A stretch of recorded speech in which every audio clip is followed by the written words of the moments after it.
অথবাতে বলছে কি যে প্রচুরক শ্রেণীর পূর্বের অথবা পরের শ্রেণীর মধ্যমা নির্ণয় করে। এখন প্রচুরক শ্রেণী আমরা জানি কি সর্বাধিক গণসংখ্যা আছে এটাতে।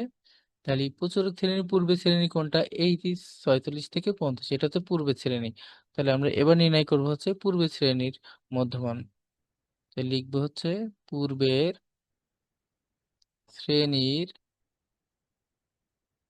মধ্যমান। পূর্বের শ্রেণী কত পেয়েছি আমরা? 46 থেকে 50। তাহলে 46 যোগ 50/2, এটা আসছে আমার উপরে যে 50 আর 46, 96 ভাগ 2, এটাকে ভাগ করলে আসে হচ্ছে 48। এটা হচ্ছে পূর্বের শ্রেণীর মধ্যমান।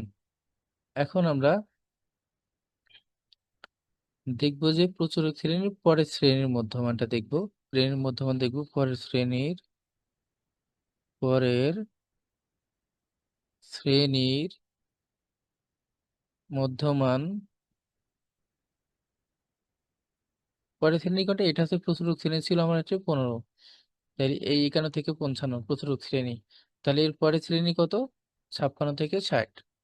তাহলে কি করব? 56 যোগ 60/2, এটাকে যোগ করলে আসে হচ্ছে 116/2। এটাকে জাস্ট এখন ভাগ করে দিব। ভাগ করলে আসে কত? 58।